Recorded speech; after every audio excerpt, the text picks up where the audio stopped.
Hey, SL peeps, it's Rebecca Robbins here with part 3 of my sound series, and we're talking all about things that make you go, mmm.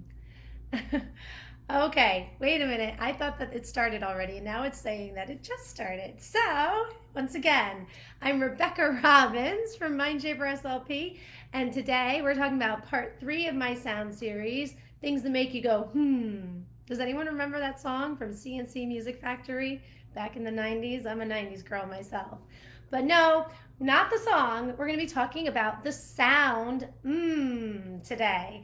It is one of the early developing consonant sounds because it is one of the easiest sounds for your child to learn how to say. And it's one of the sounds that's easiest for any child who's learning how to talk and typically developing speech to learn how to say because it's very visible and we can also feel where it's happening in our mouths very easily. So when we say we can literally feel the vibration happening in our lips.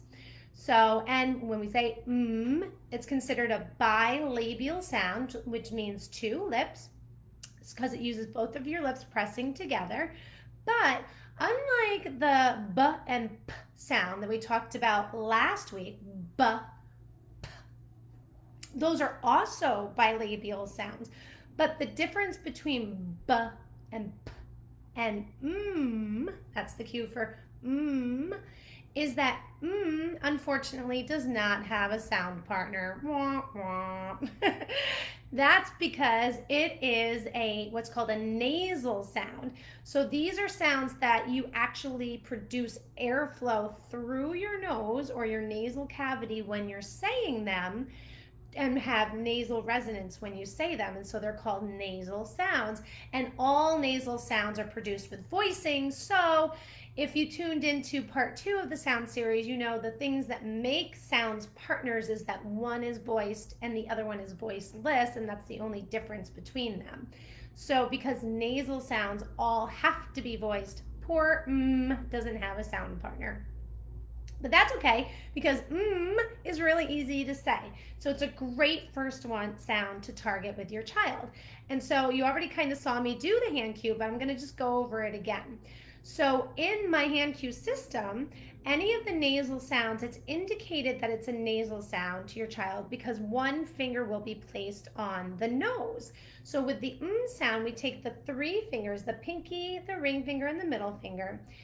You put those on your lips because the has nasal resonance. So you have one finger on your nose and these 3 fingers on your lips. So that shows your child that yes, it's a nasal sound and it uses your lips.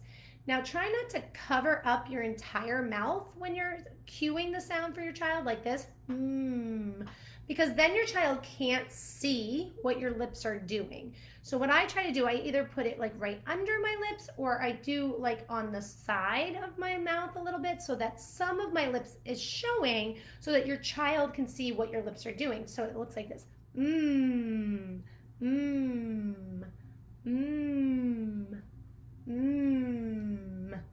And so when your child is doing that cue on themselves, and even when you do it, so try it, I encourage you to try it right now.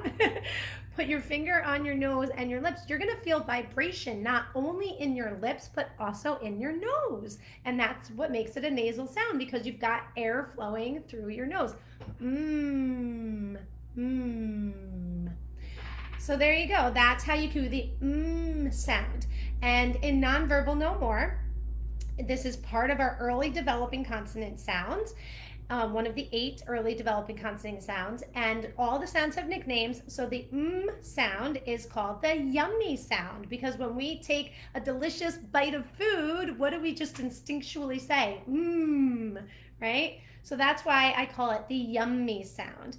And I can't remember if I said this in last week's video or not, but I nickname all of the sounds in Nonverbal No More because it gives just another cue for your child to pull from to be able to say the sound. So in my system, they're getting the auditory, which hearing the sound, the visual of actually seeing the sound, and seeing the cue, the tactile of feeling the cue on themselves, and also hearing the nickname for the sound.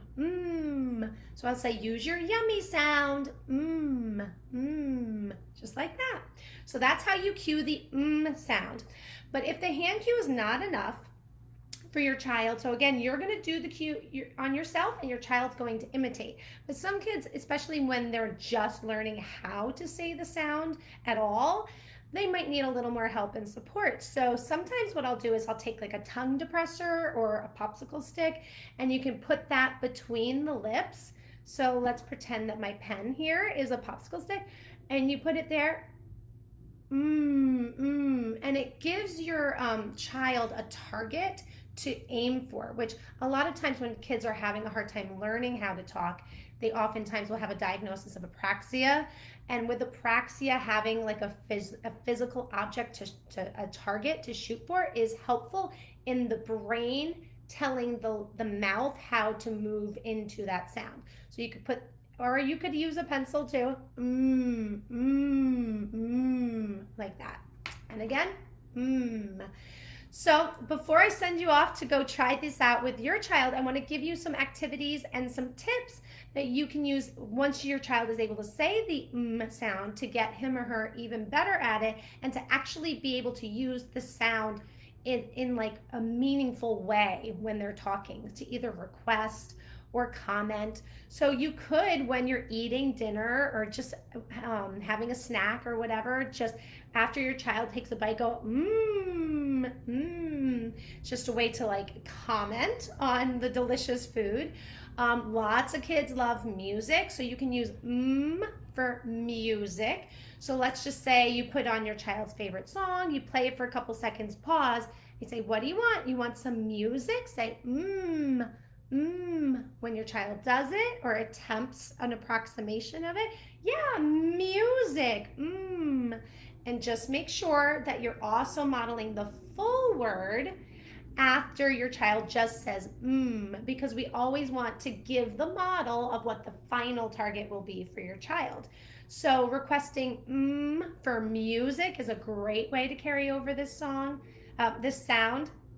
You can also use the sound for your child to use as a turn-taking phrase. So if you're playing a turn-taking game with your child, when it's your child's turn, they can say as a way of saying my turn. That's another great way to carry it over. You can add pictures of mom and your child if your child has a labeling goal. And then the label for mom, or your child can just say for mom, or the picture of your child, the child can say for me. And I'm actually going to show you how to cue the entire word me. Me. So in part 1 of this sound series, I talked all about the vowels, and E is your arm straight out like this or like this. E. So to cue the word me, it would look like this. Me. Me. So I cue the first and come off of that cue and then say the word, because it's a little hard to talk when you have your hand there. So it's me. Me. Or it could look like this. Me. Me. So showing your child a picture of himself or herself and then having him or her say or me to label the picture is a great way to teach a pronoun and to work on carrying over the sound for a functional speech task. And then any food or drink that your child likes that begins with the letter M. So milk is a good one. When they want milk, they can say to request milk. Or if there's other snacks or foods or your child's favorite things that start with the letter M, they can say to request that thing. So maybe your child has a Mickey doll that they love to play with. They can say to request Mickey.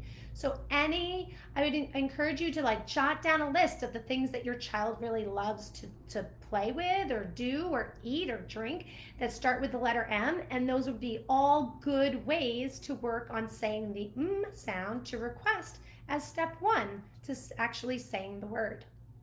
So there you go. That's all the things that make you go, mmm.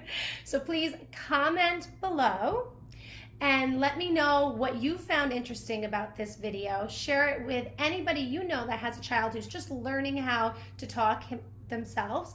And if you're interested in signing up for my free video tutorial, Teach Your Child to Say Hi Bye, you can go to bit.ly/say-hi-bye, and that will deliver that free video right to your inbox, and then you'll be on my list and be first in the know for when registration and enrollment reopens for Nonverbal No More, which is my signature program where I teach parents my entire system of hand cues and how to carry them over in their own home to teach their child to talk. So thanks for joining me. Please comment below with your thoughts, and I will see you soon. Bye.